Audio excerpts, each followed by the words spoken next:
Being a hairstylist as well as a trichologist is like the best of both worlds. It's kind of in a sense like the doctor and nurse relationship. You have the nurse at the bedside getting a first-hand report on what's going on with that patient. As a hairstylist standing behind the chair, I get a first-hand report on what's going on with the hair and scalp. With trichology, it's like the doctor in a sense. We have to assess what the root cause of that issue may be and come up with a treatment plan to help you manage and treat that issue. So for me, being a hairstylist as well as a trichologist, it's the best of both worlds.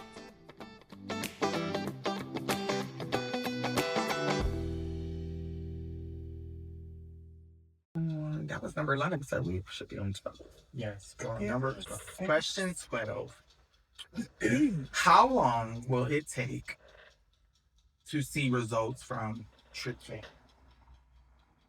So for this question, again, it depends on which condition do you have and which treatment are you currently following. Okay. Right. All right. So, do you have female pattern or male pattern hair loss? Do you have alopecia areata? Do you have telogen effluvium? Do you have traction alopecia? Um, are you doing topicals, systemic treatments, or both? Right? Are you doing laser therapy?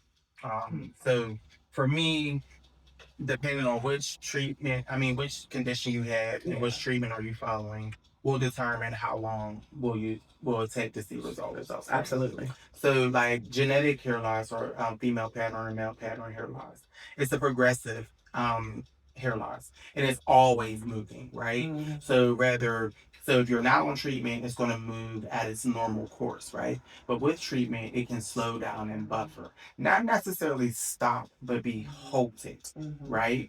Um, but in most cases, it's going to be a consistent treatment. Like this is, I want to say lifelong, or as long as you care, right? So as long as you care to want to hold on to what you have and hold back to where you will become, Yes. that's how long you do this treatment.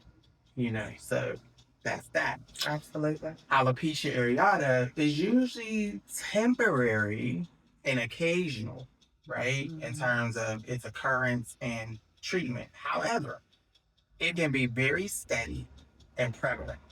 So you have people who lose all of their hair on their head and their face, and it's for years, and it never comes back, right? Why? We don't know, right?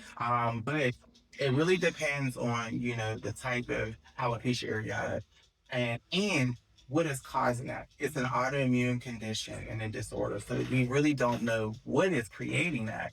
We believe stress is a big factor. It triggers it, but stress can come in a form of career, lifestyle, diet, lifestyle, combination of things.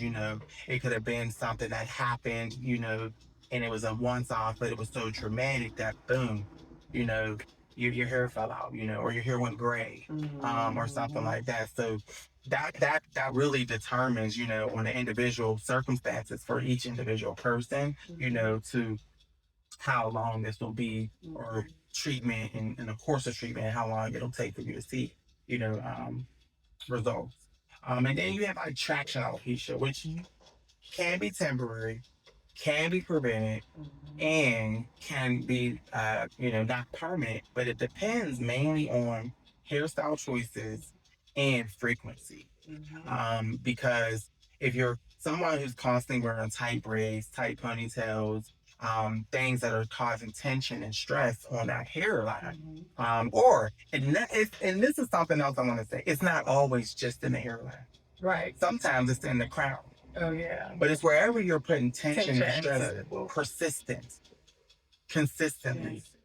That's where eventually inflammation will occur, and hair loss can become permanent, like plucking your eyebrows, for instance, or threading. It's like usually when you do that over time, eventually that hair stops growing back, or it grows back finer and finer, smaller and smaller, so it stops.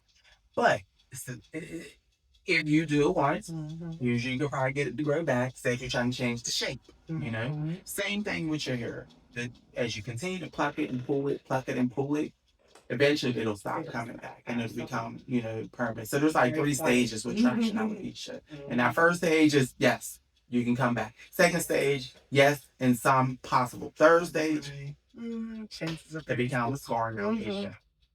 Yeah. Yeah, that was a great point. All right, and we